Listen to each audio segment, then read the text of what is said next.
ਸਾਡੇ ਕੋਈ ਜ਼ਿਮੀਦਾਰ ਐਸੇ ਨੇ ਜਿਹੜੇ ਜਦੋਂ ਮੱਝ ਪ੍ਰੈਗਨੈਂਟ ਹੋ ਜਾਂਦੀ ਹੈ ਜਾਂ ਮੱਝ ਗੱਭਣ ਦੁੱਧ ਦੇਣਾ ਛੱਡ ਜਾਂਦੀ ਹੈ ਉਹਦੇ ਨਾਲ ਸਤੇਲੀ ਮਾਲ ਆ ਸਲੂਕ ਕਰਨਾ ਸ਼ੁਰੂ ਕਰ ਦਿੰਦੇ ਨੇ। ਉਹਨੂੰ ਔਖਰ ਤੇ ਸੁੱਕੇ ਪੱਠਿਆਂ ਤੇ ਬੰਨ੍ਹ ਛੜਿਆ ਜਿਹੜਾ ਕਿ ਬਿਲਕੁਲ ਗਲਤ ਹੈ। ਉਹਨੂੰ ਉਹਨਾਂ ਜਾਨਵਰਾਂ ਨਾਲ ਹੀ ਰੱਖੋ ਜਿੰਨਾ ਚੰਗੇ ਪੱਠੇ ਖਾਂਦੀ ਸੀ।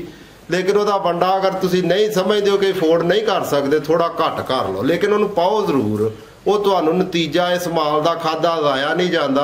ਉਹ ਤੁਹਾਨੂੰ ਅਗਲੇ ਸੂਏ ਜਿਹੜਾ ਨਾ ਉਹਦਾ ਕੋਈ ਨਾ ਕੋਈ ਇਨਸ਼ਾਅੱਲਾ ਤਾਲਾ ਅੱਲਾ ਨੇ ਚਾਹਿਆ ਤਾਂ ਉਹਦਾ ਸਮਰ ਜ਼ਰੂਰ ਮਿਲੇਗਾ। ਸਰ ਜਿਹੜਾ ਚੰਗਾ ਨਰ ਯਾਨੀ ਕਿ ਸੰਡਾ ਉਹਦੀ ਕੀ ਖੂਬੀ ਜਾਂ ਕੀ ਪਹਿਚਾਨ ਹੈ? ਉਹਦੀ ਪਹਿਚਾਨ ਇਹ ਵੇ ਕੋਈ ਬੱਚਾ ਜਦੋਂ ਪੈਦਾ ਹੁੰਦਾ ਉਦੋਂ ਹੀ ਲੱਭਣ ਲੱਗ ਪੈਂਦਾ। ਕੀ ਕਹਿੰਦੇ ਨੇ ਕਿ ਸੂਲਾਂ ਜੰਮਦੀਆਂ ਦੇ ਮੂੰਹ ਤੇਜ਼ ਹੁੰਦੇ ਨੇ, ਤੇ ਇਸ ਵਾਸਤੇ ਜਿਹੜਾ ਬੱਚਾ ਉਹ ਸ਼ੁਰੂ ਤੋਂ ਧੜੇਲ ਹੋਵੇ, ਉਸ ਤੋਂ ਬਾਅਦ ਉਹਦੀ ਪੁੱਠੇ ਤੇ ਹੱਡੀ ਇੱਕ ਹੋਵੇ, ਉਹਦਾ ਜਿਸਮ ਬਰੀਕ ਹੋਵੇ, ਖਲੜੀ ਬਰੀਕ ਹੋਵੇ ਉਸਦੀ। ਅੱਛਾ, ਹੱਡੀ ਇੱਕ ਕਿਹੜੀ ਕਹਿ ਰਹੀ ਹੈ? ਜਿਹੜੀ ਪੁੱਠੇ ਦੇ ਉੱਤੇ ਹੋਵੇ ਤੇ ਉਹਦਾ ਜਿਹੜਾ ਨਾ ਜਿਸਮ ਬਰੀਕ ਹੋਣਾ ਚਾਹੀਦਾ। ਜਦੋਂ ਜਵਾਨ ਹੋਏ ਉਦੋਂ ਵੀ ਤੁਸੀਂ ਵੇਖੋ ਪੁੱਠਾ ਜ਼ਿਆਦਾ ਹੋਵੇ, ਪੁਛਲ ਉਹਦੀ ਬਰੀਕ ਹੋਵੇ, ਸਿੰਘ ਉਹਦੇ ਜਿਹੜੇ ਨਾ ਸਿੰਘ ਉਹਦੇ ਬਰੀਕ ਹੋਣੇ ਚਾਹੀਦੇ ਨੇ। ਉਹਨਾਂ ਦੇ ਵਿੱਚੋਂ ਇਹ ਹੁਣ ਸਾਡੇ ਕੋਲ ਨਾਰ ਹੈ, ਇਹਦੇ ਆ ਸਿੰਘਾਂ ਦੇ ਵਿੱਚੋਂ ਉਂਗਲੀ ਆ ਕੀ ਚੀਜ਼ ਹੈ? ਆ ਉਂਗਲੀ ਮੁਸ਼ਕਲ ਨਾਲ ਇਹ ਤੁਸੀਂ ਦੇਖੋ ਨਾ, ਇਹ ਉਂਗਲੀ ਵੀ ਮੁਸ਼ਕਲ ਨਾਲ ਗੁਜ਼ਰਦੀ ਹੈ। ਆ ਦੇਖੋ ਤੁਸੀਂ, ਯਾਨੀ ਕਿ ਸਿੰਘਾਂ ਦੇ ਦਰਮਿਆਨ ਜਿਹੜਾ ਸੋਹਣਾ ਸੰਡਾ ਹੋਵੇ, ਅੱਗੋਂ ਤੁਹਾਡੀ ਨਸਲ ਜਿਹੜੀ ਉਹ ਖੂਬਸੂਰਤ ਜਾਨਵਰ ਹੋ। अस्सलाम वालेकुम। वालेकुम अस्सलाम रहमतुल्लाह सर की हाल है? अल्लाह दा शुक्र है जी, तुसी सुनाओ? ठीक जी, अल्लाह दा शुक्र है। सब तो पहले यह दसो ਜਿਹੜੀ ਮੈਂ ਦੁੱਧ ਕਮ ਦਿੰਦੀ ਏ ਉਹਨੂੰ ਕੀ ਖਿਲਾਇਆ ਜਾਏ, ਉਹਦੀ ਖੁਰਾਕ ਵਿੱਚ ਕੀ ਤਬਦੀਲੀ ਕੀਤੀ ਜਾਏ ਕਿ ਉਹਦੇ ਦੁੱਧ ਦੀ ਪੈਦਾਵਾਰ ਵਿੱਚ ਇਜ਼ਾਫਾ ਹੋਈਏ? ਅਗਰ ਇਸ ਤਰ੍ਹਾਂ ਦਾ ਮੌਸਮ ਜਿਸ ਤਰ੍ਹਾਂ ਸਤੰਬਰ ਅਕਤੂਬਰ ਦੇ ਦਿਨ ਨੇ, ਅਗਸਤ ਤੋਂ ਬਾਅਦ ਮੌਸਮ ਖੁਸ਼ਕ ਆ ਗਿਆ ਦਾ, ਤੁਹਾਡਾ ਜਾਨਵਰ ਕੋਈ ਵੀ ਅਗਰ ਤਾਜ਼ਾ ਸੂਇਆ ਉਹ ਕਲਰੀ ਕਰਦਾ, ਖੁਸ਼ਕ ਹੋ ਜਾਂਦਾ, ਤਾਜ਼ੀ ਮੱਝ ਉਹਨੂੰ ਤੁਸੀਂ ਦਹੀਂ ਉਹਦੇ ਵਿੱਚ ਸ਼ੱਕਰ ਮਿਕਸ ਕਰਕੇ ਤਕਰੀਬਨ ਕਮ ਤੋਂ ਕਮ ਇਹ ਨਹੀਂ ਪਾ ਦਹੀਂ ਕਿਲੋ ਡੇਢ ਦਹੀਂ ਅੱਧਾ ਕਿਲੋ ਸ਼ੱਕਰ, ਉਹ ਆਪਣੇ ਜਾਨਵਰ ਨੂੰ ਕਮ ਤੋਂ ਕਮ 6 ਤੋਂ 7 ਦਿਨ ਇਸਤੇਮਾਲ ਕਰਵਾਓ। ਅੱਲਾ ਦੇ ਫਜ਼ਲ ਨਾਲ ਦੁੱਧੋਂ ਵੱਧ ਜਾਏਗਾ ਜਾਨਵਰ। ਇਹ ਦਹੀਂ ਤੇ ਸ਼ੱਕਰ ਆਪਸ ਚ ਮਿਕਸ ਕਰ ਲੈਣੀ, ਮਿਕਸ ਕਰਕੇ ਤੋਂ ਆਪਣੇ ਤਾਜ਼ੇ ਜਾਨਵਰ ਨੂੰ ਜਿਹਨੂੰ 40 ਦਿਨ ਤੋਂ ਘੱਟ ਅਰਸਾ ਹੋਇਆ ਸੂਏ ਨੂੰ, 40 ਦਿਨ ਤੋਂ ਬਾਅਦ ਤੁਸੀਂ ਉਹਨੂੰ ਤੇਲ ਵੀ ਦੇਵੋ, ਉਹ ਵੀ ਉਹਦੇ ਵਾਸਤੇ ਅੱਛਾ ਹੈ। ਤੇ ਇਹ ਜਿਹੜਾ ਦਹੀਂ ਤੇ ਸ਼ੱਕਰ ਹੈ ਕਿਸੇ ਬਰਤਨ ਵਿੱਚ ਦੇਣਾ ਹੈ ਜਾਂ ਕਿ ਨਾਲ ਦੇ ਨਾਲ ਦੇਣਾ? ਨਾਲ ਦੇ ਨਾਲ ਹੀ ਜਿਹੜਾ ਨਾ ਅਕਸਰ ਕੁਝ ਜਾਨਵਰ ਨੇ ਜਿਹੜੇ ਆਪੀ ਪੀ ਲੈਂਦੇ ਨੇ, ਕੁਝ ਨੂੰ ਨਾਲ ਦੇ ਨਾਲ ਪਿਲਾਉਣਾ ਪੈਂਦਾ। ਜਦੋਂ ਵਿੱਚ ਸ਼ੱਕਰ ਹੋਏਗੀ ਉਹਦਾ ਕੋਈ ਡਿਫੈਕਟ ਨਹੀਂ, ਅੱਲਾਹ ਖੈਰ ਕਰੇ, ਤੇ ਇਨਸ਼ਾਅੱਲਾ ਦੁੱਧੋਂ ਵਧੇਗੀ ਮੱਝ ਸੱਜੀ। ਤੇ ਸਵੇਰ ਦੇ ਟਾਈਮ ਦੇਣਾ ਹੈ ਜਾਂ ਕਿ ਸ਼ਾਮ ਦੇ ਟਾਈਮ? ਕਿਸੇ ਟਾਈਮ ਹੀ ਦੇ ਸਕਦੇ, ਉਹਦੇ ਵਿੱਚ ਕੋਈ ਪਾਬੰਦੀ ਨਹੀਂ, ਲੇਕਿਨ ਬਿਹਤਰ ਇਹ ਵੇ ਕਿ ਸਵੇਰ ਦੇ ਟਾਈਮ ਦਿੱਤਾ ਜਾਏ। ਚਾਰਾ ਖਿਲਾਉਣ ਤੋਂ ਬਾਅਦ ਜਾਂ ਪਹਿਲੇ? ਚਾਰਾ ਖਿਲਾਉਣ ਤੋਂ ਬਾਅਦ ਦੇ ਦੇਵੋ।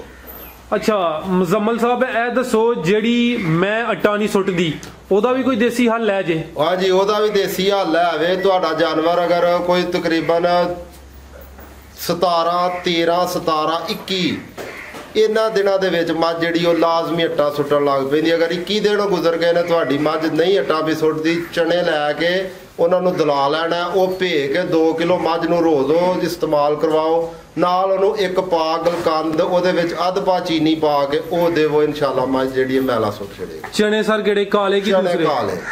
ਇਹ ਰੋਜ਼ਾਨਾ 2 ਕਿਲੋ ਚਣੇ ਲੈ ਕੇ ਉਹਨਾਂ ਨੂੰ ਭੇ ਲੈਣਾ ਰਾਤ ਨੂੰ। ਉਹ ਪਾਣੀ ਵਿੱਚ ਭੇ ਲਓ ਤਾਂ ਵੀ ਬਿਹਤਰ ਹੈ, ਦੁੱਧ ਵਿੱਚ ਭੇ ਲਓ ਤਾਂ ਵੀ ਬਿਹਤਰ ਹੈ। ਉਹਨਾਂ ਦੇ ਵਿੱਚ ਜਿਹੜਾ ਨਾ ਉਹ ਤੁਸੀਂ ਉਹਨੂੰ ਖਿਲਾਓ ਪੱਠੇ ਜਿਹੜੇ ਨੇ ਵੰਡੇ ਤੌਰ ਤੇ। ਇਸ ਤੋਂ ਬਾਅਦ ਉਹਨੂੰ ਜਿਹੜਾ ਨਾ ਇੱਕ ਪਾ ਜਿਹੜੀ ਉਹ ਗਲਕੰਦ ਹੋਏ, ਅੱਧ ਪਾ ਚੀਨੀ ਜਾਂ ਪਾ ਚੀਨੀ ਇਸਤੇਮਾਲ ਕਰਵਾਓ। 3 ਤੋਂ 4 ਦਿਨ ਨੁਸਖਾ ਇਸਤੇਮਾਲ ਕਰੋ, ਮੱਝ ਜਿਹੜੀ ਹੈ ਮੈਲਾ ਸੁੱਟ ਜੇ। ਚਣੇ ਰੋਜ਼ਾਨਾ 2 ਕਿਲੋ ਦੇਣੇ ਨੇ? ਤਕਰੀਬਨ ਰੋਜ਼ਾਨਾ 4 ਦਿਨ ਜਿਹੜਾ ਨਾ ਉਹਨੂੰ ਮਸਲਸਲ। ਬਾਅਦ ਦੇ ਵਿੱਚ ਹਸਬੇ ਤੌਫੀਕ ਪਾਓ, ਵੱਧ ਪਾ ਸਕਦੇ ਹੋ ਵੱਧ ਪਾ ਲਓ, ਘੱਟ ਪਾ ਸਕਦੇ ਹੋ ਘੱਟ ਪਾ ਲਓ। ਜੀ ਸਰ, ਬਿਹਤਰ ਹੋ ਗਿਆ। ਇਹ ਦੱਸਿਓ ਜਿਹੜੀ ਮੱਝ ਜਾਂ ਗਾਂ ਗੱਭਣ ਹੋਏ, ਇੱਕ ਆਮ ਬੰਦਾ ਆਪਣੇ ਤੌਰ ਤੇ ਘਰ ਉਹਨੂੰ ਕਿੰਜ ਚੈੱਕ ਕਰੇ ਕਿ ਉਹਨੂੰ ਪਤਾ ਚੱਲ ਜੇ ਕਿ ਇਹ ਮੱਝ ਸੂਣ ਵਾਲੀ ਹੈ ਜਾਂ ਕਿ ਨਹੀਂ? ਉਹ ਮੱਝ ਦੇ ਥੱਲੇ ਜਦੋਂ ਬਹਿੰਦਾ ਦੂਸਰੀ ਸਾਈਡ ਵਾਲਾ ਥਣ ਜਿਹੜਾ ਉਹਦਾ ਦੁੱਧ ਆਪਣੇ ਦੋਵਾਂ ਥਣਾਂ ਦਾ ਜਿਹੜਾ ਉਹਦੀ ਧਾਰ ਮੂੰਹ ਵਿੱਚ ਪਾ ਮਾਰ ਕੇ ਵੇਖ ਲਏ। ਦੂਸਰੀ ਸਾਈਡ ਤੇ ਜਿਹੜਾ ਉਹਦਾ ਖੱਬਾ ਹੱਥ ਹੋਵੇਗਾ, ਉਹ ਥਣ ਦਾ ਦੁੱਧ ਅਗਰ ਨਮਕੀਨ ਹੋਇਆ ਉਹਦੀ ਮੱਝ ਪ੍ਰੈਗਨੈਂਟ ਹੈ, ਅਗਰ ਦੋਵਾਂ ਦਾ ਇੱਕ ਜੈਸਾ ਹੋਇਆ ਮੱਝ ਖਾਲੀ ਹੈ। ਫਰਜ਼ ਕੀਤਾ ਕਿ ਤੁਸੀਂ ਆ ਬੈਠੇ ਹੋ ਤੇ ਉਹਦੇ ਜਿਹੜਾ ਅਗਲੇ ਥਣ ਨੇ, ਹਾਂਜੀ 3 ਮਾਹ ਦਾ ਅਰਸਾ ਗੁਜ਼ਰਿਆ ਦਾ ਹੋਵੇ, ਪਿਛਲੇ ਜਿਹੜੇ ਥਣ ਨੇ ਉਹ ਪਿਛਲਾ ਪਰਲੀ ਸਾਈਡ ਵਾਲਾ ਥਣ ਜਿਹੜਾ ਉਹਦੇ ਵਿੱਚੋਂ ਧਾਰ ਮੂੰਹ ਚ ਮਾਰ ਕੇ ਦੇਖ ਲੈ, ਦੁੱਧ ਨਮਕੀਨ ਮਹਿਸੂਸ ਹੋਏ ਤੁਹਾਨੂੰ, ਤੁਹਾਡੀ ਮੱਝ ਪ੍ਰੈਗਨੈਂਟ ਹੈ। ਤੇ ਅਗਰ ਕੋਈ ਚਾਹੁੰਦਾ ਕਿ ਮੈਨੂੰ 3 ਮਾਹ ਤੋਂ ਪਹਿਲੇ ਹੀ ਥੋੜਾ ਅੰਦਾਜ਼ਾ ਹੋਈਏ, ਉਹਦਾ ਵੀ ਕੋਈ ਹੱਲ ਹੈ? ਉਹ ਆਪਣੇ ਜਾਨਵਰ ਤੇ ਗੌਰ ਰੱਖੇ। ਜਦੋਂ ਉਹ ਕ੍ਰਾਸ ਕਰਵਾਇਆ, ਕ੍ਰਾਸ ਕਰਵਾਉਣ ਤੋਂ 8 ਤੋਂ 10 ਦਿਨ ਬਾਅਦ ਉਹ ਚਿੱਟੇ ਫੁੱਟ ਸੁੱਟੇਗੀ, ਉਹ ਤਾਂ ਵੀ ਗੱਭਾ ਨੇ ਅਗਰ ਜੇ ਨਹੀਂ 10 ਤੋਂ 15 ਦਿਨ ਗੁਜ਼ਰ ਗਏ ਨੇ ਗੋਇਆ ਕਰਦੀ ਤੇ ਨਜ਼ਰ ਰੱਖੇ ਉਹ 2-3 ਦਾ ਯਕਦਮ ਜੋ ਗੋਇਆ ਸੁੱਟੇਗੀ ਬਾਹਰ ਤੇ ਉਹ ਮੱਝ ਉਹਦੀ ਪ੍ਰੈਗਨੈਂਟ ਹੋਏਗੀ ਤਕਰੀਬਨ 75%। ਬਿਹਤਰ ਤੇ ਜਿਹੜੀ ਗੱਭਣ ਮੈਂ ਹੁੰਦੀ ਏ ਉਹਦੀ ਖੁਰਾਕ ਦੂਸਰੀਆਂ ਮੱਝਾਂ ਨਾਲੋਂ ਮੁਖਤਲਿਫ ਹੁੰਦੀ ਏ ਕਿ ਅਗਰ 5 ਮਾਹ ਤੋਂ ਪਹਿਲੇ ਤੁਸੀਂ ਉਸ ਮੱਝ ਨੂੰ ਦੂਸਰੀਆਂ ਮੱਝਾਂ ਨਾਲ ਖੁਰਾਕ ਦੇਈ ਜਾਓ। ਸਾਡੇ ਕੋਈ ਜ਼ਿਮੀਂਦਾਰ ਐਸੇ ਨੇ ਜਿਹੜੇ ਜਦੋਂ ਮੱਝ ਪ੍ਰੈਗਨੈਂਟ ਹੋ ਜਾਂਦੀ ਏ ਜਾਂ ਮੱਝ ਗੱਭਣ ਦੁੱਧ ਦੇਣਾ ਛੱਡ ਜਾਂਦੀ ਏ ਉਹ ਉਹਦੇ ਨਾਲ ਸਤੇਲੀ ਮਾਂ ਵਾਲਾ ਸਲੂਕ ਕਰਨਾ ਸ਼ੁਰੂ ਕਰ ਦਿੰਦੇ ਨੇ। ਉਹਨੂੰ ਔਖਰ ਤੇ ਸੁੱਕੇ ਪੱਠਿਆਂ ਤੇ ਬੰਨ੍ਹ ਛੜਿਆ ਜਿਹੜਾ ਕਿ ਬਿਲਕੁਲ ਗਲਤ ਏ। ਉਹਨੂੰ ਉਹਨਾਂ ਜਾਨਵਰਾਂ ਨਾਲ ਹੀ ਰੱਖੋ ਜਿੰਨਾ ਚੰਗੇ ਪੱਠੇ ਖਾਂਦੀ ਸੀ। ਲੇਕਿਨ ਉਹਦਾ ਵੰਡਾ ਅਗਰ ਤੁਸੀਂ ਨਹੀਂ ਸਮਝਦੇ ਹੋ ਕਿ ਅਫੋਰਡ ਨਹੀਂ ਕਰ ਸਕਦੇ ਥੋੜਾ ਘੱਟ ਕਰ ਲਓ ਲੇਕਿਨ ਉਹਨੂੰ ਪਾਓ ਜ਼ਰੂਰ। ਉਹ ਤੁਹਾਨੂੰ ਨਤੀਜਾ ਇਸ ਮਾਲ ਦਾ ਖਾਦਾ ਜ਼ਾਇਆ ਨਹੀਂ ਜਾਂਦਾ। ਉਹ ਤੁਹਾਨੂੰ ਅਗਲੇ ਸੂਏ ਜਿਹੜਾ ਨਾ ਉਹਦਾ ਕੋਈ ਨਾ ਕੋਈ ਇਨਸ਼ਾਅੱਲਾ ਤਾਲਾ ਅੱਲਾ ਨੇ ਚਾਹਿਆ ਤਾਂ ਉਹਦਾ ਸਮਰ ਜ਼ਰੂਰ ਮਿਲੇਗਾ। ਤੁਸੀਂ ਆਪਣੇ ਜਾਨਵਰਾਂ ਨੂੰ ਰੋਜ਼ਾਨਾ ਖੁਰਾਕ ਵੰਡੇ ਵਿੱਚ ਕੀ ਕੀ ਪਾਉਂਦੇ ਹੋ ਪਏ ਇੱਕ ਦਿਨ ਦੀ ਰੂਟੀਨ ਦੱਸੋ ਸਵੇਰ ਤੋਂ ਲੈ ਕੇ ਸ਼ਾਮ ਤੱਕ।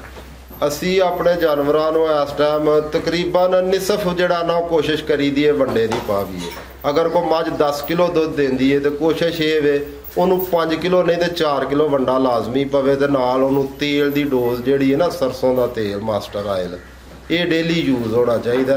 ਤੁਸੀਂ ਆਪਣੇ ਜਾਨਵਰ ਨੂੰ ਸਰੋਂ ਦਾ ਤੇਲ 100 ਗ੍ਰਾਮ ਹੀ ਦੇ ਸਕਦੇ ਹੋ ਲੇਕਿਨ ਦਵੋ ਡੇਲੀ ਰੋਜ਼ਾਨਾ ਦਿਓ। ਤੁਹਾਡਾ ਜਾਨਵਰ ਜਿਹੜਾ ਉਹ ਤੰਦਰੁਸਤ ਵੀ ਇਨਸ਼ਾਅੱਲਾ ਰਹੇਗਾ ਔਰ ਉਹ ਚਮਕ ਵੀ ਹੋਏਗੀ ਉਹਦੀ ਜਿਲਦ ਦੇ ਵਿੱਚ ਤੇ ਉਹ ਖੂਬਸੂਰਤ ਵੀ ਲੱਗੇਗਾ। ਅੱਗੋਂ ਕ੍ਰਾਸ ਵੀ ਜਲਦੀ ਹੋਏਗਾ ਦੁੱਧ ਵੀ ਅੱਛਾ ਦੇਗਾ। ਇਹ ਜਿਹੜੇ ਜਾਨਵਰ ਦੁੱਧ ਦਿੰਦੇ ਨੇ ਤੇਲ ਸਿਰਫ ਉਹਨਾਂ ਨੂੰ ਦੇਣਾ ਹੈ? ਤੇਲ ਉਹਨਾਂ ਨੂੰ ਦਿਓ ਦੂਸਰੇ ਨੂੰ ਵੀ ਦਿਓ। ਉਹਦੀ ਹੱਡੀ ਵੱਧਦੀ ਹੈ ਤੰਦਰੁਸਤੀ ਹੈ ਤਾਕਤ ਹੈ ਤੇਲ ਦੇ ਵਿੱਚ ਉਹ ਗੱਲ ਕੋਈ ਨਹੀਂ ਲੇਕਿਨ ਜਿਹੜੇ ਦੁੱਧ ਦਿੰਦੇ ਨੇ ਉਹਨਾਂ ਨੂੰ ਲਾਜ਼ਮੀ 100 ml ਕਿੰਨਾ ਕੁ ਵੀ ਤੇਲ ਹੁੰਦਾ ਉਹ ਉਹਦੇ ਵਿੱਚ ਜ਼ਿਮੀਂਦਾਰ ਵੀ ਖੁਸ਼ਹਾਲ ਰਹਿੰਦਾ ਆਸਾਨੀ ਨਾਲ ਦੇ ਸਕਦਾ ਡੇਲੀ ਤੇ ਜਾਨਵਰ ਜਿਹੜਾ ਵੀ ਖੁਸ਼ਹਾਲ ਹੁੰਦਾ। ਮੁਜ਼ੰਮਲ ਸਾਹਿਬ ਤੁਹਾਡੇ ਫਾਰਮ ਤੇ ਜਿਹੜੀਆਂ ਸਭ ਤੋਂ ਚੰਗੀਆਂ ਮੱਝਾਂ ਨੇ ਉਹਨਾਂ ਚੋਂ ਕੋਈ 2-4 ਸਾਨੂੰ ਵਹਾਓ।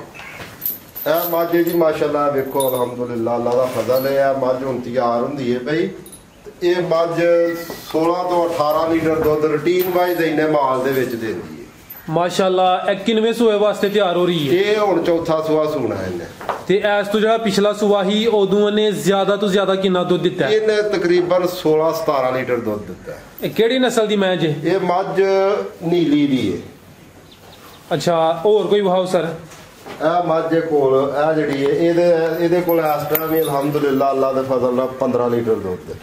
ਤੇ ਸੂਇਆ ਕਿੰਨੀ ਦੇਰ ਹੋ ਗਈ ਇਹਨੂੰ ਸੂਈ ਨੂੰ ਤਕਰੀਬਨ ਕੋਈ 3 ਮਹੀਨੇ ਹੋ ਗਏ। ਇਹ ਘਰ ਦੀ ਮੈਂ ਨਹੀਂ ਇਹ ਵੀ ਮੱਝ ਅਸੀਂ ਜਿਹੜੀ ਹੈ ਨਾ ਉਧਰੋਂ ਬਾਹਰ ਵਿੱਚੋਂ ਲੈ ਕੇ ਆਏ ਦੇ ਆ ਲੁੱਡਣ ਵਾਲੀ ਸਾਈਡ ਤੋਂ। ਨੀਲੀ ਰਾਵੀ ਦੀ ਮੈਂ? ਹਾਂਜੀ ਨੀਲੀ ਰਾਵੀ ਦੀ। ਤੁਸੀਂ ਜ਼ਿਆਦਾ ਨੀਲੀ ਰਾਵੀ ਨੂੰ ਪਸੰਦ ਕਰਦੇ ਹੋ? ਹਾਂਜੀ ਨੀਲੀ ਰਾਵੀ ਨੂੰ ਪਸੰਦ ਕਰਦੇ। ਤੇ ਤੁਸੀਂ ਨਰ ਵੀ ਰੱਖਿਆ ਮੱਝਾਂ ਵਾਸਤੇ? ਹਾਂਜੀ ਨਰ ਰੱਖਿਆ ਸਾਹਮਣੇ ਦੇਖੋ ਇਹ ਪਰਲੀ ਸਾਈਡ ਤੇ ਇਹ ਨਰ ਹੈ। ਅੱਛਾ ਉਹ ਜਿਹੜਾ ਸਾਹਮਣੇ ਨਜ਼ਰ ਆ ਰਿਹਾ ਹੈ? ਹਾਂਜੀ ਇਹਦੀ ਤਕਰੀਬਨ ਕੋਈ 3.5 ਸਾਲ ਉਮਰ ਹੈ। ਤੇ ਇਹਦੀ ਜਿਹੜੀ ਮਾਂ ਹੀ ਉਹ ਕਿੰਨਾ ਦੁੱਧ ਦਿੰਦੀ ਹੈ? ਇਹਦੀ ਮਾਂ ਜਿਹੜੀ ਹੈ ਇਹ ਕੋਲ ਹੀ ਵੱਜੀ ਦੀ ਹੈ ਉਹ ਤਕਰੀਬਨ 16 ਤੋਂ 17 ਲੀਟਰ ਦੁੱਧ ਦਿੰਦੀ। ਤੁਸੀਂ ਮੁਜ਼ੰਮਲ ਸਾਹਿਬ ਜ਼ਰਾ ਉਹਲੀ ਸਾਈਡ ਤੇ ਆ ਕੇ ਨਾ ਨਰ ਵੀ ਵਹਾਓ ਤੇ ਉਹਦੀ ਮਾਂ ਵੀ ਵਹਾਓ। ਦੋਸਤੋ ਇਹ ਵੇਖ ਲਓ ਜਨਾਬ ਇਹ ਜਿਹੜਾ ਸੰਡਾ ਨਰ ਹੈ ਮੁਜ਼ੰਮਲ ਸਾਹਿਬ ਦੇ ਫਾਰਮ ਤੇ 3 ਸਾਲ ਉਮਰ ਹੈ ਸਰ ਦੀ? ਹਾਂਜੀ ਤਕਰੀਬਨ 3-3.5 ਸਾਲ ਉਮਰ।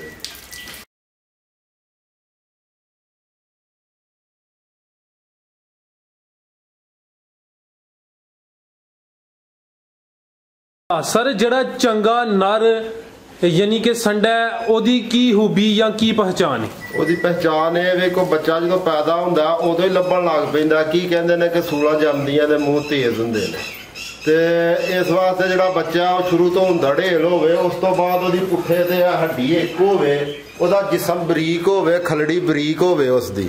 ਅੱਛਾ ਹੱਡੀ ਇੱਕ ਕਿਹੜੀ ਕਹਿ ਰਹੀ? ਇਹ ਜਿਹੜੀ ਪੁੱਠੇ ਦੇ ਉੱਤੇ ਹੋਵੇ ਤੇ ਉਹਦਾ ਜਿਹੜਾ ਨਾ ਜਿਸਮ ਬਰੀਕ ਹੋਣਾ ਚਾਹੀਦਾ। ਜਦੋਂ ਜਵਾਨ ਹੋਏ ਉਦੋਂ ਵੀ ਤੁਸੀਂ ਵੇਖੋ ਪੁੱਠਾ ਜ਼ਿਆਦਾ ਹੋਵੇ ਪੂਛਲ ਉਹਦੀ ਬਰੀਕ ਹੋਵੇ ਸਿੰਘ ਉਹਦੇ ਜਿਹੜੇ ਨਾ ਸਿੰਘ ਉਹਦੇ ਬਰੀਕ ਹੋਣੇ ਚਾਹੀਦੇ ਨੇ। ਉਹਨਾਂ ਦੇ ਵਿੱਚੋਂ ਇਹ ਹੁਣ ਸਾਡੇ ਕੋਲ ਨਾਰ ਹੈ ਇਹਦੇ ਇਹ ਸਿੰਘਾਂ ਦੇ ਵਿੱਚੋਂ ਉਂਗਲੀ ਆ ਕੀ ਚੀਜ਼ ਹੈ? ਇਹ ਉਂਗਲੀ ਮੁਸ਼ਕਲ ਨਾਲ ਇਹ ਤੁਸੀਂ ਦੇਖੋ ਨਾ ਇਹ ਉਂਗਲੀ ਵੀ ਮੁਸ਼ਕਲ ਨਾਲ ਗੁਜ਼ਰਦੀ ਹੈ। ਇਹ ਦੇਖੋ ਤੁਸੀਂ ਯਾਨੀ ਕਿ ਸਿੰਘਾਂ ਦੇ ਦਰਮਿਆਨ ਜਿਹੜਾ ਸੋਹਣਾ ਸੰਡਾ ਹੋਵੇ ਅੱਗੋਂ ਤੁਹਾਡੀ ਨਸਲ ਜਿਹੜੀ ਉਹ ਖੂਬਸੂਰਤ ਜਾਨਵਰ ਹੋਵੇ। ਤੇ ਕਿੰਨੇ ਸਾਲ ਵਾਸਤੇ ਆ ਬਿਹਤਰ ਰਹਿੰਦਾ ਹੈ?